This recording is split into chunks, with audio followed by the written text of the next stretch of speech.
Good morning, everybody. It's your boy Payne. Welcome back to another Street Fighter Duel video. Guys, in about 1 hour, hour and a half, I'll be going live. So 10 a.m. Eastern time, I'll be going live on my first stream. So come join me. We're going to be doing a lot of summons on my main account. We're going to be doing a lot of different content. We're going to be talking all things Street Fighter, all things anime, just chatting with each other, getting to know each other, and also starting a brand new free-to-play account, which I'll be running with you guys during these live feeds and also just on my own time so I can make some guides for you. But today, we're past the 1 month mark, guys. We finally hit that, and I want to talk about how the game is doing from a financial perspective, how the game is doing from a ratings perspective, and what we're looking forward to in the future. And I also want to compare it to another very popular AFK idle game, right? So that's kind of the point of this video, so you guys can kind of get an idea of how this works.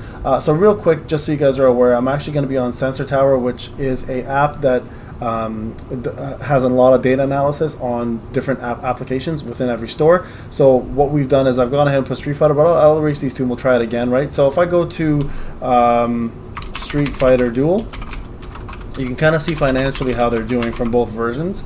So you can see here the A+ version is at $1 million revenue, all right? And the Crunchyroll version is at 4 million. So it's doing pretty damn well. Now it has gone I expected it to do around this much, to be honest with you, but I don't know what this one is. So I don't know if this is an up-to-date version. Oh, so this is Apple and Android. So there you go. So it looks like Android users are doing really well. Apple and Android for A+ Japan. So it looks like Android is beating out Apple by 300K. So doing really well in terms of its first month's revenue. And then the Crunchyroll one, it just blows it out of the water. We're at 4 million for Apple and 4 million for Android. So I'm going to go ahead and toss this version in here.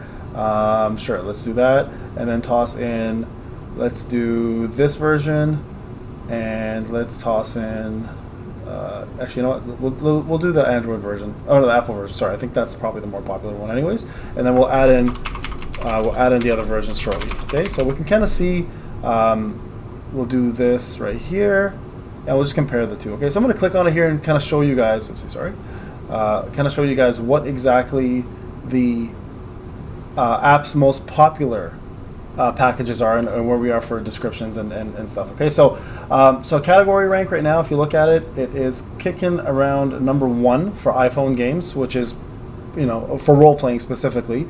For action games, it's #4. For grossing overall, it's #5. So really good first month, guys. Like this is a brand new game that's been marketed like it's crazy. If you watch any of my videos, a lot of my ads, and this is just ironic, are all Street Fighter Duel videos or ads, right? And if you open up your iPhone or you go on Instagram, social media, any type of social media, this game was pretty much everywhere and still is continuing to be everywhere, even with some of the ads showing like Akuma and characters aren't even out.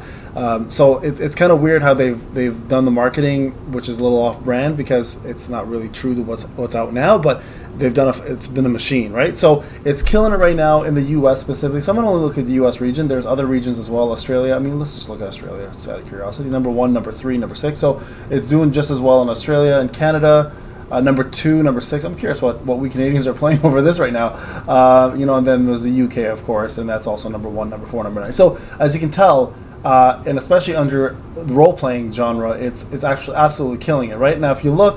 If you look through the entire month, though, if we go through, it's starting to drop, right? It starts to drop a little bit. So in the beginning, it was #1, and then you can see the drastic decline in it being the #1 game. It kind of goes more and more. Yeah, it kind of gets worse and worse. Now it's at 11 in UK. If we look at US, #11 in US, Australia, #10 in Australia, and #12 in Canada. So I don't know whether that's because of, it's most likely because of the Ken issue and the pay to win event, and also the fact that people just kind of got over the honeymoon stage, right? But yeah, so that's it is dropping in terms of its popularity. But you know what? That's what happens with gacha games. Sometimes they drop and they'll go back up. But I've never seen a game drop this much, to be quite honest, at a gacha game.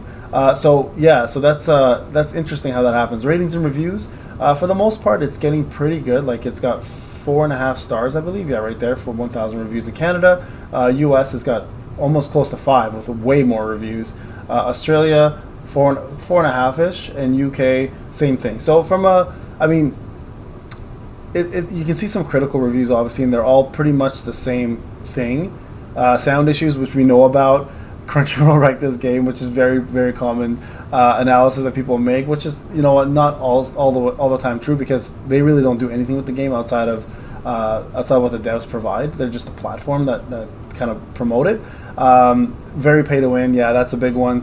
You know, logging issues. So there's quite a bit of different things back and forth around this. But yeah, let's go back here and kind of compare like an old game that's very commonly compared to it, and that's AFK Arena. You can see here, AFK Arena's been out for a very, very long time, right? And I mean, look at it, it's doing 2 million still, so it's still kicking ass and taking names. So it's not, so 4 million for a brand new game, 2 million for a game that's been out for a very, very long time. And I mean, if we look at, let's see, let me go back again, sorry, I keep doing that. Let me go back to the actual profile and see where this is at in terms of its actual analysis. Okay, so let's take a quick look here. If we do category ranking, if we just check the April, so 32. I mean, this is a really, really old game, right? Like, but I mean, quite honestly, to be even 32 at this rate in their lifespan, it's really good. And you can see they go up and down a lot depending on their collaborations, right? They do a lot of collabs, so this game is, I mean, you're not that much lower, quite honestly. So I mean, you can tell it's going to be a rocky road for a little while for Street Fighter. I will promise you this. The moment Akuma comes out, and if they do it right, you're probably going to see a massive surge of people coming back. If they don't do it right, you're probably going to see even a bigger decline. So it really does hang in the balance in terms of like what's next for this game. If people are, if the company's smart, what they should be doing is they should be putting out as many free-to-play events at the moment, fixing all the bugs, that's one of the bigger issues, and also bringing out hype characters that people can acquire through various different means that are free-to-play friendly, and that also helps whales too, right? So just keep that in mind. It's not just like it helps free-to-play only. Like, whales don't want to spend their hard-earned cash all the time. I still also wanted to just show you guys the packages here. The most popular packages here are the bundle 4, 1, 6, 3. So I mean, like, you can see people are still buying quite a bit. Now these bundles, I believe, are the poison packs. Some of them are, at least, and the other ones are probably like special packs that come with characters. Okay, so I just want to kind of show you guys how the game is doing from a financial perspective. I think we're doing all right now, and I think there's room for growth and improvement. So there's really nothing to worry about in month one. Obviously, like the income's decent. I can only imagine it's going to go up, hopefully, if they make smart decisions. If not, then you know, I'll let you guys know next month what it looks like, and I'm hoping that it's a better result than what it is now. But overall, hey, you know what? Decent first month, especially with all the refunds and all the people leaving because of the Ken event and all the buyer's remorse. But you know, I'm still enjoying the game, guys. I have nothing to worry about. Even if the lifespan is 2 years, that's a lot to get out of a gacha game, to be quite frank, especially one like this. But I think this will last longer as long as they put out proper events and better characters. Alright guys, this is Payne. Hope you enjoyed the video. We'll talk soon. Take care. Bye now.